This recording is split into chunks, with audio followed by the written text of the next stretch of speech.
Verset à 20h30. Mais vous venez vers 20h30. Donc Macron restera pour voir la salle que ça soit. Alléluia. Insistant de la question, action pour insister. Donc ça, il faut insister. Lorsque tu fais quelque chose, il faut insister. Même dans la vie normale, il faut Même dans la vie normale, il faut être ainsi. Il faut vraiment être ténant. Lorsque tu fais des choses, tu dois dire que moi, ça doit marcher. La mienne, ça doit marcher. Alléluia. On a dit persévérer. Insister, c'est persévérer. En demandant quelque chose. Donc persévérer dans donc je demande par exemple le mariage. Peut-être que ces mariages ne vont même pas décider. Mais cela ne veut pas dire que je dois arrêter. Donc je dois insister en demandant cette chose. Si j'ai insisté à cela, je me suis resté à cela. Et jusqu'à ce que Dieu me répondra. Et en voyant la Bible, dans la Bible Daniel, il avait fait la prière pendant 21 jours. Je l'avais déjà répondu. Mais le roi du Perse avait intercalé sa prière. Et comme Daniel a persévéré pour ainsi demander. Et voilà pourquoi Dieu avait vu que j'avais déjà répondu à ce temps. Donc il a vu que c'était le roi des Perses qui avait arrêté. Alléluia. Aujourd'hui, 1 roi 18, 43, 45. Prière faite avec ainsi. Il faut qu'on insiste.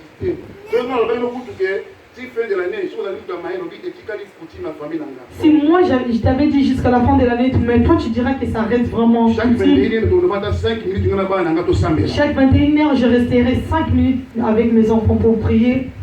Alléluia. Ok. 1 roi 18, 43, je lis au nom de Jésus de Nazareth. Et dit à son serviteur, monte, regarde du côté de la mer. Le serviteur monta, il regarda. Et il dit, il n'y a rien. Élie dit 7 fois, retourne. À la 7e fois, il dit, voici un petit nuage qui s'élève de la mer et qui est comme la paume de la main d'un homme. Élie dit, monte, et il dit à Achab, attelle et descend afin que la pluie ne t'arrête pas. Alléluia. Amen. Ici c'était l'histoire d'Akab et Élie. Akab roi. Akab c'était un roi. Élie prophète. Et Élie c'était un prophète. Pendant 3 ans et demi. Et dans cette histoire, Élie avait retenu la pluie pendant 3 ans. Et il y a eu la sécheresse dans le village. Et il n'y avait pas la pluie. Et maintenant là, c'était vraiment que la pluie doit pleuvoir parce que sans l'eau, il n'y a rien qui peut se faire. Pour faire des champs, il n'y aura pas de moyen. Donc il y avait vraiment la famine dans le village. Et Élie, il devait vraiment faire tout le mieux possible pour ouvrir les cieux. Et comme les sorciers, les femmes, ils ont la facilité de détruire. Et Dieu maintenant, sorcier, de réparer ce qu'il avait détruit. Et même dans la vie normale, en regardant cet immeuble, bâtiment, peut-être que ça avait eu 4 mois ou 3 mois pour construire. Mais si on dit dans 7 jours pour la descendre, ils peuvent les faire en détruire aujourd'hui pour être reconstruit. Élie peut-être pour enfermer le ciel, c'était en facilité. Et maintenant c'était pour ouvrir les cieux en fait que la pluie tombe. Et il n'y avait pas la pluie. Et dans 43, Élie dit à son serviteur, monte, regarde du côté de la mer. Le serviteur monta, il regarda et dit, il n'y a rien. Élie dit 7 fois. C'est-à-dire, Amadi Alobi, Élie a demandé à son serviteur. Il a dit regarde à côté de la mer. Et ce serviteur est parti. Si tu es notre enfant, tu comprendras du côté de la mer c'est quoi. Tu comprendras qui tient l'eau. Il a dit je n'ai pas vu un signe. Si on regarde, on a dit qu'il a fait ça 7 fois. Vas-y encore. Il a dit que je n'ai rien vu. Vas-y encore. Je n'ai rien vu. Et voilà, à la 44e, à la 7e fois, il dit voici un petit nuage qui s'élève de la mer et qui est comme la paume des mains d'un homme. Et il dit monte et dit à Akab, attelle et descend afin que la pluie ne t'arrête pas. Amen. Dans le 7e fois, lorsque nous regardons dès le début, Élie faisait un genre de prière. Il était agenouillé et il a mis sa tête et ses sacrifices juste pour que la pluie tombe. Et il a commencé à insister. Il a envoyé son serviteur en première fois. Élie n'avait pas arrêté. Il a envoyé pour la deuxième fois. Et la troisième fois, quatrième fois, cinquième, sixième, jusqu'au 7e. Là, parce que c'est écrit comme en seconde. Mais en réalité, ça a pris du temps. Et Élie n'avait pas arrêté. Il avait déjà la foi. Le Dieu à qui j'avais arrêté, c'est aussi le même Dieu qui va ouvrir le ciel. Alléluia. Et en 7e tour, il a dit que je vis en nuage en forme de la main. Et il a compris que la main de Dieu est là. Avoir un vrai berger.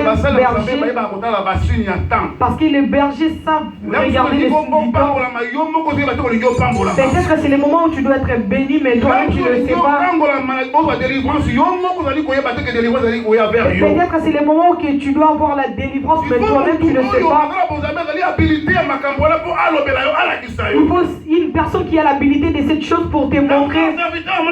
Lorsque le serviteur a vu ceci, il a dit à Élie, et Élie a compris que la pluie va tomber. Il a dit à Akab là où il partait qu'il retourne, qu'il descende, de peur que la pluie ne lui arrête. Alléluia. Si tu regardes jusqu'en bas, tu verras qu'il a plu. Pourquoi? Parce que l'homme de Dieu a insisté dans sa prière. C'était parce que l'homme de Dieu avait insisté dans sa prière. La prière, c'est notre vie. Lorsque nous quittons nos maisons de vie, la prière. Lorsque nous quittons de la maison, nous disons que nous venons à la prière. La prière, ce ne sont pas des contraintes. La personne qui a la vie de prière ne peut pas avoir des stress pour la prière. Lorsque nous voulons manger, ce ne sont pas des contraintes. Ou soit lorsque nous voulons boire, tu n'as jamais eu de stress. Mais pourquoi toujours dans la prière tu dois être stressé? Pourquoi toujours dans des choses de Dieu tu dois être stressé? Alléluia. La prière, ça doit être ta vie. Faites-les avec la liberté. Avec paix. Faites-les dans la paix. Parce que l'Esprit de Dieu, c'est l'Esprit de paix. Alléluia. Élie a insisté. Et Élie avait insisté. Il envoya son serviteur 7 fois. Et il y avait eu la solution. Alléluia. La prière faite avec insistance. Mais lorsque toi, si tu pries pour quelque chose, lorsque ça n'a pas marché, ces gens-là, l'église, des pasteurs, voilà pourquoi il y a des gens qui changent des églises en église, ils changent des pasteurs. Il a des pasteurs en portable. Il a des pasteurs dans son église. Il a des pasteurs dans les réseaux sociaux. Et tu as des pasteurs en pasteurs. Et maintenant l'homme est dans la confusion. Il commence à comparer son pasteur de portable, le pasteur des réseaux sociaux et son pasteur de l'église. Est-ce qu'ils parleront le même langage? Alléluia. Et s'ils ont parlé à la contradiction, si la même chose qu'ils avaient dit, il dira que ces gens-là sont vraiment les serviteurs de Dieu. S'il y a une qui a dit le contraire, et mais si tu ramènes dans la Bible, il y avait le groupe de prophètes qui étaient venus devant le roi. Ils ont dit des choses qui feraient plaisir au roi. Mais il y avait un prophète qui avait un avis contraire avec les hommes. Cela ne veut pas dire que la majorité qui ont toujours la raison. Alléluia. Notre maître est là qui seul contre tous. Notre maître était seul contre tous.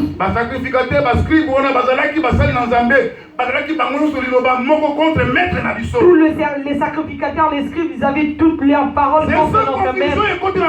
C'est ça la confusion qui entre dans la vie de l'homme. L'homme ne sait plus comment prier.